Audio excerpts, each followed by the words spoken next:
Vamos a pedirle al maestro Jorge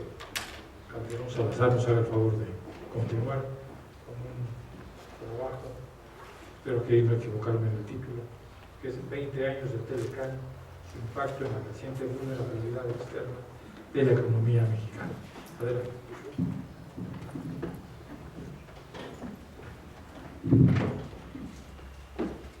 En primer término, quiero agradecer a la Academia Mexicana de Economía Política,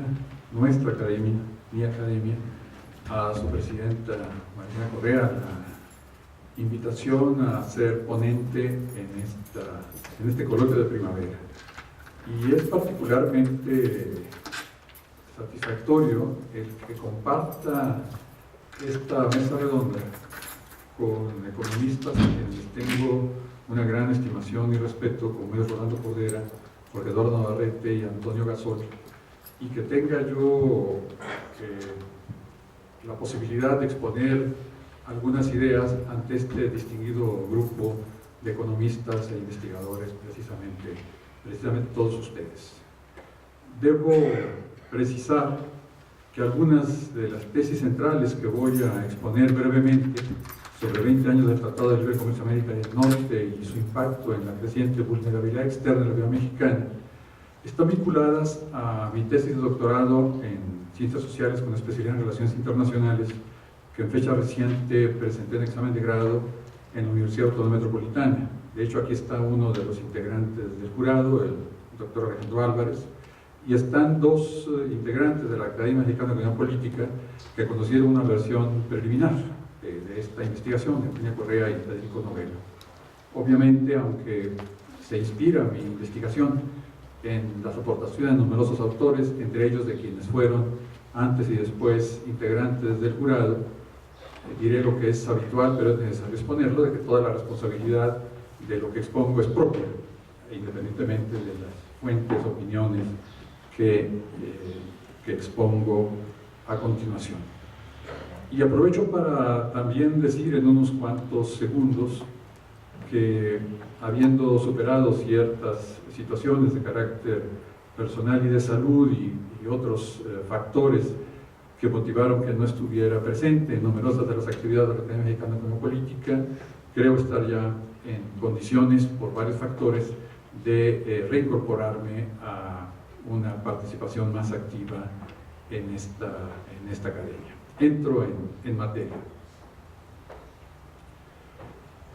Tal como fue comentado previamente en las palabras iniciales por Antonio Gasol y en los sólidos comentarios que hizo Rolando Cordera, yo comparto la visión de que previo al ingreso de México al Tratado de Libre Comercio de América del Norte ya había un proceso de apertura comercial y desregulación de la inversión extranjera, que se inicia propiamente en los años 80 del siglo XX. El ingreso de México al Telecán acelera estos procesos, que eran procesos previos,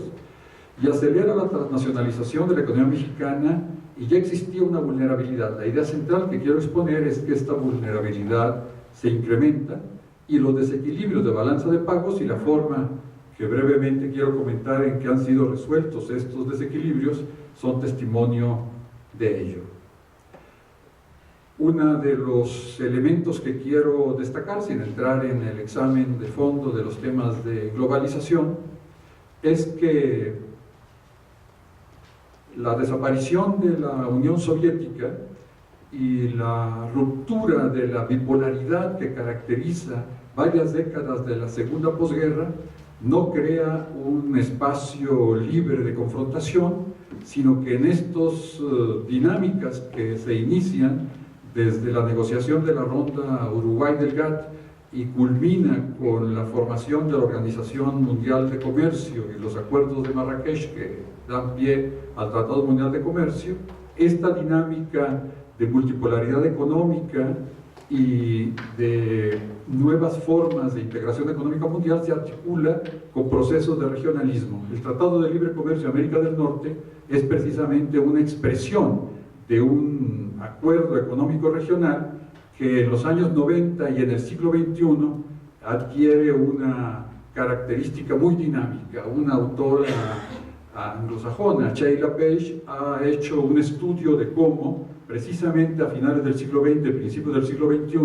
en muy diversos ámbitos, Unión Europea, Mercosur, Unión Económica de África del Sur, el Tratado de Libre Comercio de América del Norte y en otros ámbitos, hay un conjunto de tratados que todos ellos, estos tratados regionales, tienen objetivos no solo comerciales, sino de desregulación de inversión, de apertura a formas de intervención de multinacionales en compras de gobierno, de limitaciones importantes que imponen en materia de política económica, de apertura en el ámbito de servicios financieros, comercio de tecnología y muchos aspectos más, y objetivos de carácter político, porque en muchos casos se articulan con intereses no propiamente económicos, sino intereses de bloques que ejercen funciones en políticas de confrontación de espacios de poder. Y Estados Unidos, ya en el siglo XX, finales del XX, tal como aquí lo comento, tenía la preocupación de la creciente importancia de China y la Unión Europea en el escenario mundial, y para la visión, creo yo, de los Estados Unidos de América, otro es el espacio propio del gobierno de Carlos Salinas de Gortari, la firma de un acuerdo comercial, primero con Canadá y después con México y Canadá, forma parte de este esfuerzo de crear un espacio económico en el ámbito de las confrontaciones de un mundo crecientemente multipolar. Este tratado abre fronteras, permite libre circulación de bienes, servicios y capitales, pero no incorpora un acuerdo en materia migratoria, bajan barreras arancelarias, pero las ramas agrícolas e industriales de México, diferentes ramas agrícolas e industriales de México, se integran bajo la hegemonía de los Estados Unidos y fortalecen las empresas estadounidenses su presencia en el espacio económico de México, Centroamérica y el Caribe. Un elemento importante que quiero brevemente destacar es el hecho de que el Tratado de Libre Comercio se negocia entre 92 hasta noviembre de 93, impone una agenda cuya temática no solo era coincidente, sino que en muchas materias iba más allá de las negociaciones de la ronda Uruguay del GATT. Y de hecho, para los Estados Unidos, estos puntos que fueron negociados en el Tratado de Libre Comercio de América del Norte formaban parte de algo que estaba presente de manera relevante en las negociaciones multilaterales de la Organización Mundial de Comercio. Visto de manera muy puntual, diré que impuso el Tratado de Libre Comercio de América del Norte desventajas importantes para México.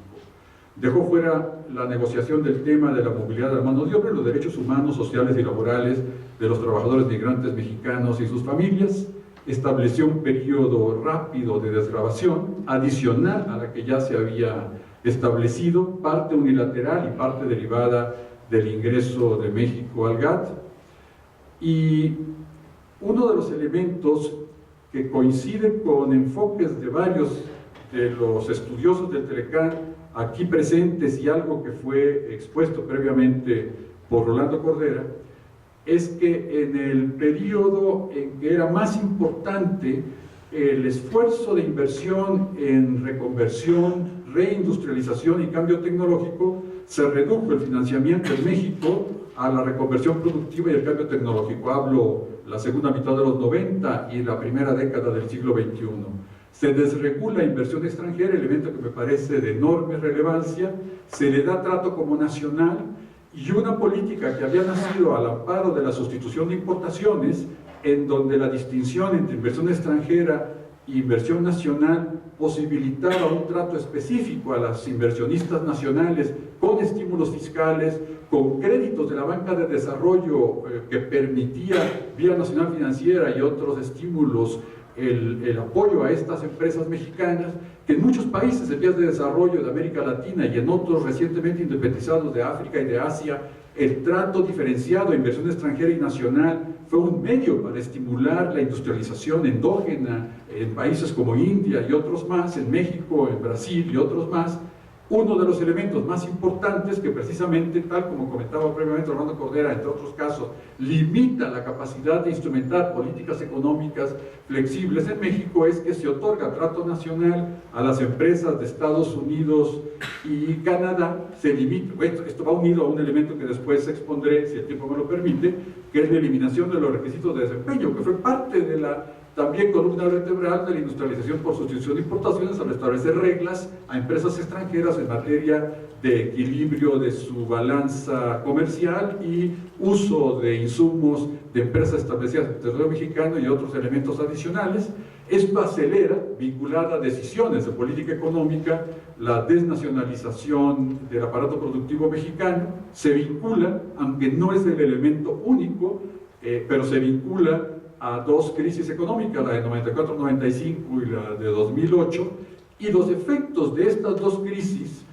de la desnacionalización productiva y la desregulación de la inversión extranjera, fueron acentuados por la eliminación de controles a flujos de capital especulativo. Quizá uno de los capítulos menos conocido por el gran público, aunque bien conocido por los que somos economistas, es el capítulo 11 sobre inversión, precisamente, que tiene tanta importancia como el de compra de gobierno o el agrícola. ¿Por qué? Porque establece reglas muy estrictas para la flexibilización casi total en materia de flujos de capital especulativo, o incluso establece una equiparación en donde decisiones de política económica que tome el gobierno federal en materia de regulación de capital extranjero o de control de flujos especulativos, puede una transnacional interpretarlos como que es un acto expropiatorio y en un panel de solución de controversias demandar al gobierno mexicano no solo por actos de transferencia de propiedad, que sería lo que uno podría imaginar que constituye una expropiación,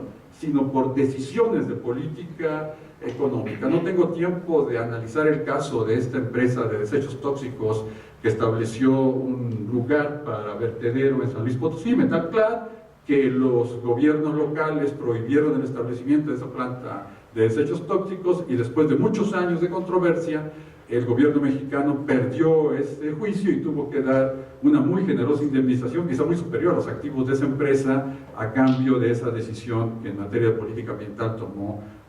nuestro país. Y por otro lado, no solamente, y esto es importante, es decisión vinculada al Tratado de Libre Comercio, lo de la desregulación de la inversión extranjera, sino esta desregulación está vinculada, aunque no con la forma puntual y precisa que lo establece el Tratado de Libre Comercio de América del Norte, en el Tratado Mundial de Comercio, que le da trato nacional a las corporaciones transnacionales. Esto, unido a la insolvencia de numerosas empresas mexicanas duramente golpeadas por la recesión de la década perdida, aceleraron, repito, la desnacionalización del aparato productivo mexicano. Y es aquí donde presento una idea coincidente con la que todo un cuerpo de economistas ha fundamentado, de si esto es consecuencia directa del Telecán. Mi respuesta es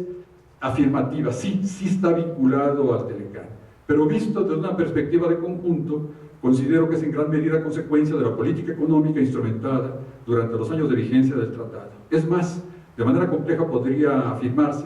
que es resultado de años de vacíos y ausencias de políticas, de acción no regulada ni controlada de un mercado oligopólico, actuando sin controles que permitieran modificar el curso de los acontecimientos. De hecho, en la investigación que he realizado a lo largo de varios años, vinculada nuevamente a esta tesis,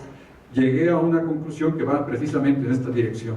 que es indispensable en el examen, coincidente por cierto con muchos de los estudios sobre este tema, que es indispensable en el examen de los efectos negativos que puede uno estimar del Tratado de Libre Comercio de América del Norte, vincularlo con lo de otros tratados, el tratado con la Unión Europea, los impactos múltiples de la forma como México se incorpora al Tratado Mundial de Comercio, pero sobre todo el examen de la política económica. En un elemento que no voy a exponer en estos minutos que me concede la Academia Mexicana de Economía Política, pero en el examen de agricultura es perfectamente claro cómo en el sector agrícola, con una precisión extrema, se puede detectar cómo en parte la apertura comercial, desregulación de importaciones, eliminación